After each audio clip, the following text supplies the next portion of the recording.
Today's tutor, Stuart Jarvis, took part in Landscape Artist of the Year in 2020 at Chartwell House in Kent. Stuart's work's interesting because it's almost like a work of two halves. You've got the abstracted nature of the foreground, and then you've got the detail of the house. He's been very clever compositionally.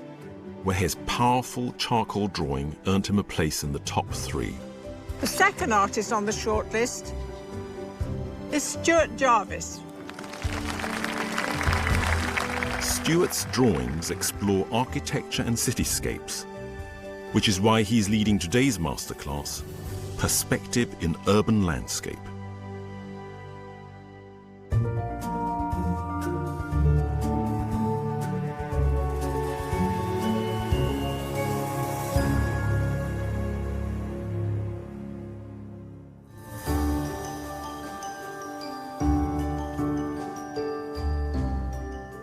Artists have been using the rules of perspective for centuries now to give us the illusion of the space around us in a 3-dimensional sense on a 2-dimensional surface. Today, what I want to do is break down the fundamental rules of perspective in a step-by-step process that will give you all of the learning that you need in order to apply to an urban landscape of your choosing. So perspective, what do I mean? Well, linear perspective in particular obviously relies on line. And with line, we have to be able to rely on the built environment. There's not an awful lot of lines we can rely on in the natural environment around us. And it is with line and a vanishing point that we get to achieve our linear perspective. A vanishing point doesn't really exist. It's an imaginary spot, often occurring on the horizon, where all of our, what are called convergence lines, meet. The convergence lines themselves are just horizontals from the built environment around us. They're parallels that occur from the ground up or can occur from the horizon line down. Today, what I want to do is to be able to use these rules, use these traditional rules, and transfer them over to a modern, contemporary urban landscape.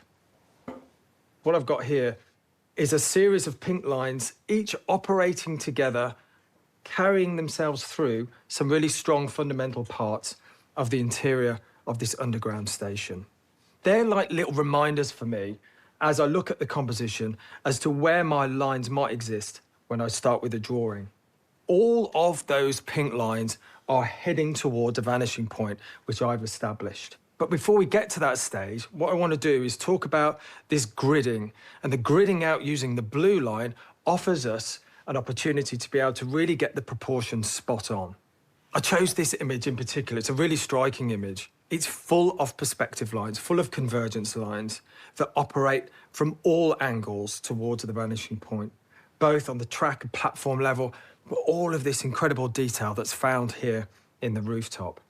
And the reason why I've also chosen this image today is because it's stripped full of contrasts of lights, darks, and midtones, perfect for charcoal. So to start with, before I add the grid down, I have to add a mid-tone down first.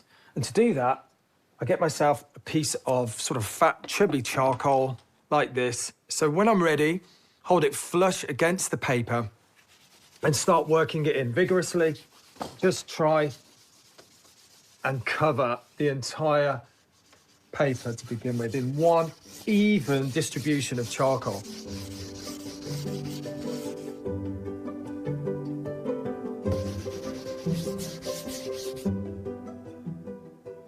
This ground is really important, and the ground is important not only because it takes away that really intimidating white surface, but it's also important for us to establish a mid-tone. As I talked about on our reference photograph, we've got a broad spectrum of tonal values. Each one of those values helps us understand the form in the image. So tone equals form, tone equals the shape of the image.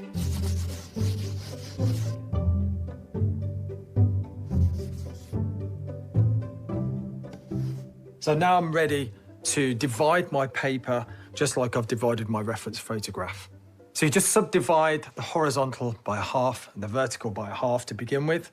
And then you do exactly the same again in each one of those quadrants.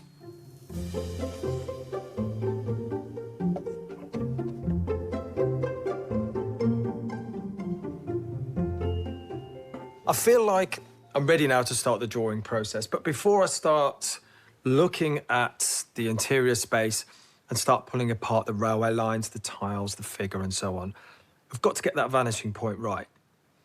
And the vanishing point, rather luckily, is on one or is situated on one of these verticals. In fact, it's about here. It's just below the halfway point. Now that vanishing point is so crucial to this drawing because without that, I've got nothing to anchor all of these different elements on. So go back to the vanishing point now, put our first line in. And that first line comes up here, and I'm just going to make a little mark here where that pink line goes through, and then I'm going to make another line here and here where it intersects, and then eventually it meets the vanishing point. Now, whilst we're on this object, I'm going to be looking at the other pink lines that also are the top. We've got the middle, and now we're going to establish the bottom of that duct as well. So starting again back at the vanishing point, where does the bottom of that come through? Here, approximately here. And now I can connect it back to the vanishing point with a faint line. So there's my first object. We know that it curves off around here, this object here, and we know that that actually disappears through the edge. And this one also disappears as well. But we've got the bulk of it. At the moment, it's just a series of lines. At the moment, it's just a series of grids as well, which eventually will disappear. But we've got our first object in place. So that fundamentally is where we're leading from here on. We're finding other corresponding convergence lines, and we're going to fill in as many as we can right now.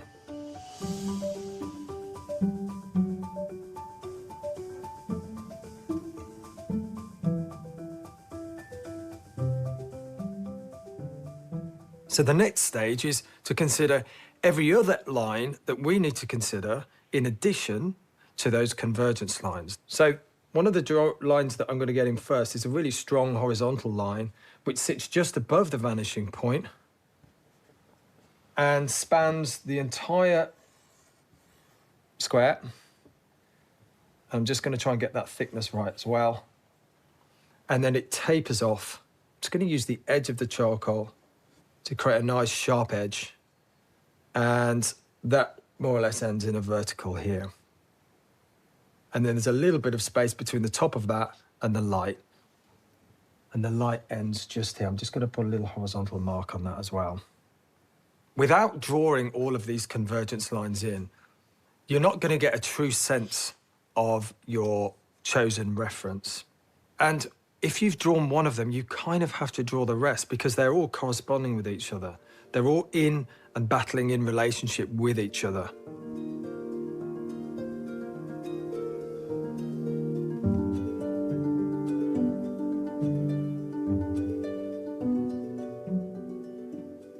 It is really useful to try and practice as much as you can holding, in this case, a really thin piece of charcoal flush against the page. This is predominantly about line. And to get that straight line without having to take the ruler up each time, rely on the fact that you can get the straightest of lines by just holding that charcoal flush against the page and dragging it along, slowly, methodically, and you'll soon realise it works really well.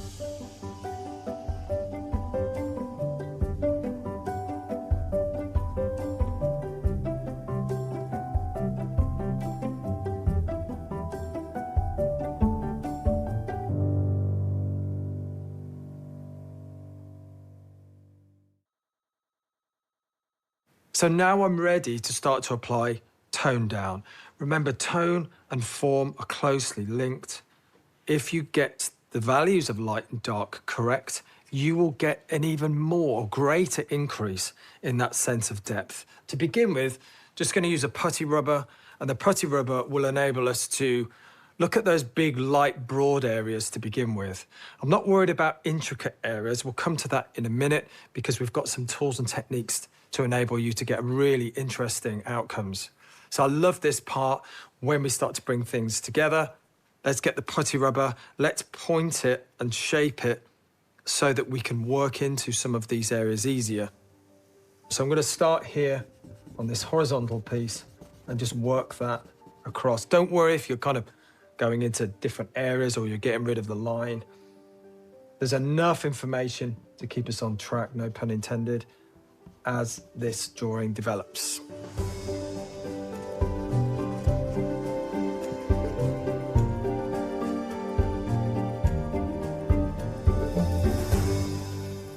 So I've finished working into all of the really broad light areas now, and I want to show you a technique that will enable you to have a crisper, sharper edge for some of those light areas. And in the composition, I'm now going to work in those lights that run down towards the vanishing point. I'm going to use a piece of acetate, and this piece of acetate I have here already has some cut marks in it that I've used previously in other drawings. So the first thing I'm going to do is take the acetate over to the drawing and offer it up to the shape that I want to cut out of the acetate. And in this case, it's the lights. And then just use a Sharpie or another permanent marker. And I'm not going to draw the whole shape. I'm just going to draw all 4 dots on each of those corners like that. And that will give me the perimeter to cut round in order to create my hole. So I'll bring this back down onto the surface. I've got my 4 points. I don't need to bridge them together with a permanent line, because all I need to do now is use a straight edge tool and use a metal tool. Don't use a wooden tool. And make sure you've also got something soft underneath. A cutting mat is ideal.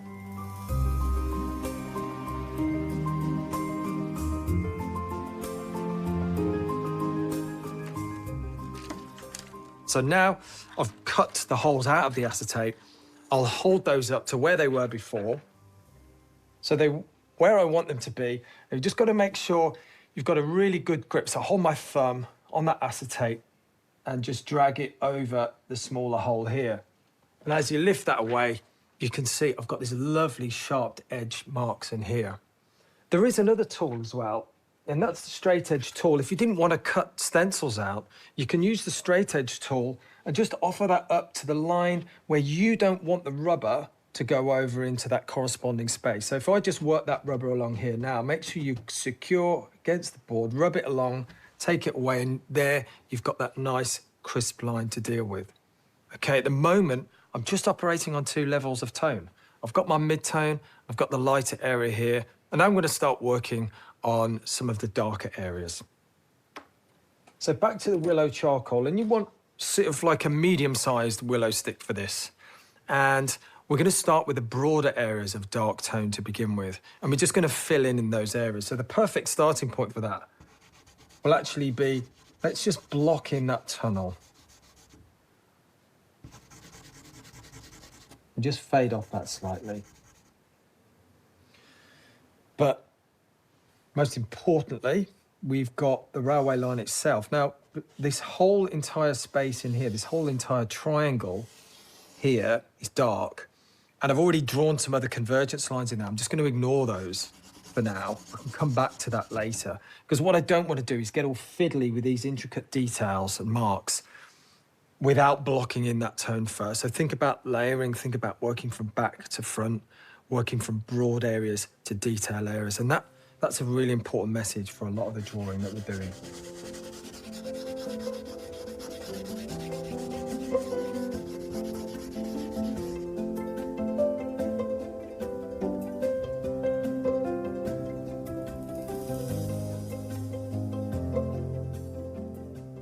So I've come away from the drawing and I feel happy now with the tonal values after working into some of those darker areas. But whilst I've been working that tone in, I have lost clarity. So we need to sharpen things up. It's at this point as well where you should use the opportunity to do some hand drawing. We've used a lot of straight lines, a lot of sharp geometric shapes. But you'll notice in my composition, there are some unusual kind of brackets and other types of marks, which I want to leave as hand-drawn. And I want people to be able to see that this drawing has character beyond just the straight lines. It's not a design drawing, it's not a diagram, it's a piece of fine art, and it's a piece of fine art that we want people to understand as charcoal, that we've celebrated charcoal, we've explored charcoal within it. So I'm going to pick up my eraser pen. I'm going to just start across this part over here and just start cutting back in some of these lines. And also here, I've lost them as well.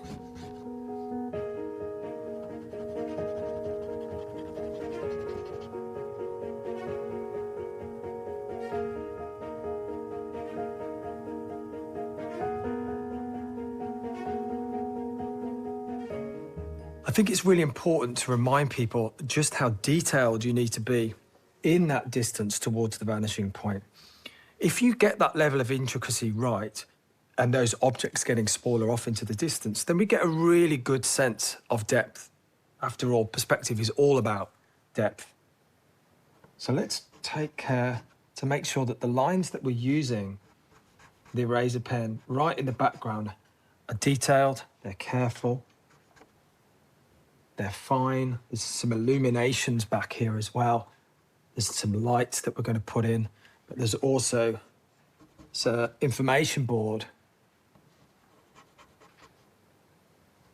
And each of these kind of little words or signals are just going to be little dashes, little marks that I've made.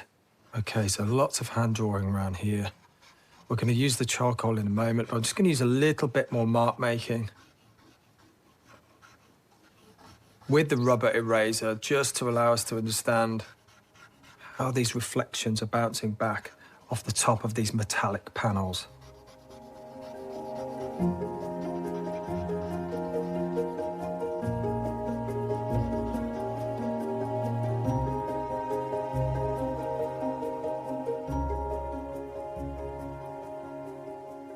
What I'm going to do now is work on the track, obviously one of the most fundamental parts of this. And I think it's important that we realise that this is the piece that's leading us off into that tunnel. It's the piece that's the main part that's leading us off towards that vanishing point. But it's quite a complicated part of the drawing because it's made up of just subtle dark tones that are just a kind of a value shift away from each other. Now, the first thing I've got to do is just make sure I've got that boundary correct between the vanishing point and the bottom of the wall, the curved wall of the tunnel as it goes around. So I've got that. So what I'm going to do is I'm just going to work a vertical mark making of charcoal along that to signify that that is a wall and it's a continuation. What I'm going to do now is I'm then going to come horizontally across. And it's a simple motion, but it's enough for us to give a sense that that mark making is working sort of perpendicular to each other.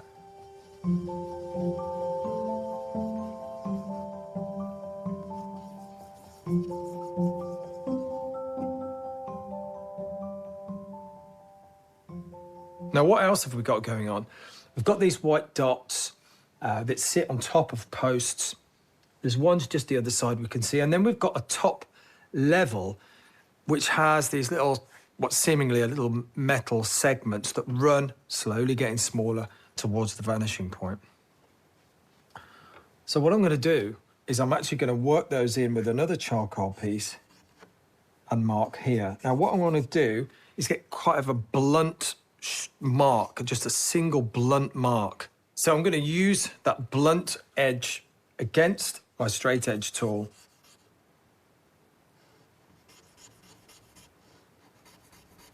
I'm going to draw all of them in until I'm happy that that starts to make sense. Okay, it does.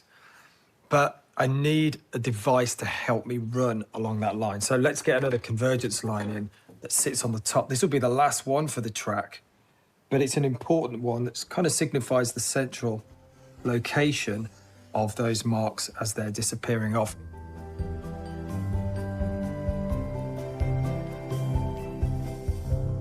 So if I look at the tracks are slightly lighter. They're just sitting under these pink lines here.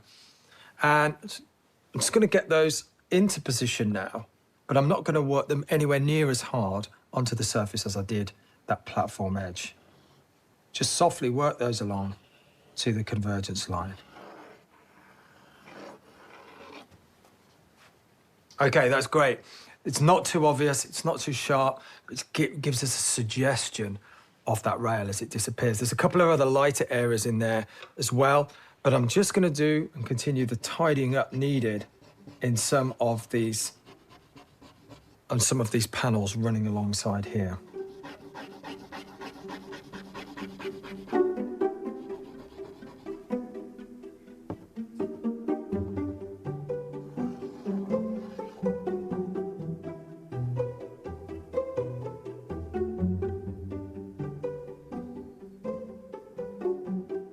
I'm really happy with the way I've rendered this central part of the composition here.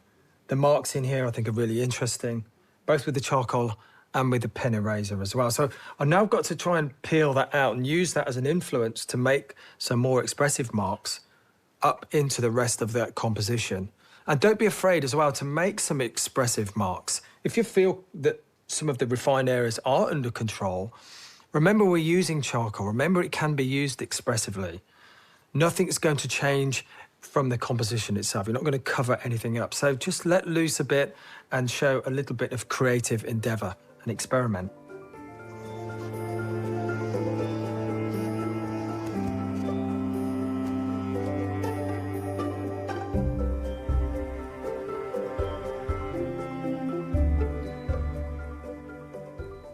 I'm just going to make a few suggestive marks in here as well about this advertisement, just to give it a little bit of detail.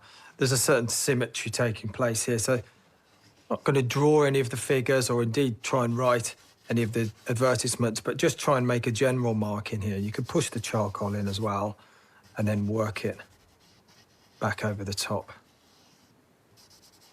just to give us something for the eye to pick up on in that foreground. So I'm quite happy with that, just really general. I hope I've managed to show you that using the traditional rules of linear perspective, the humble line brought together using just a few simple steps can render the three-dimensional world onto a two-dimensional surface and still retain those really important and fun characteristics of charcoal. So find a place out there that you love. Get yourself a ruler, some charcoal, a rubber, and some paper, and give it a go yourself. If you'd like to find out more about these masterclasses, go to our website skyartsartistoftheyear.tv.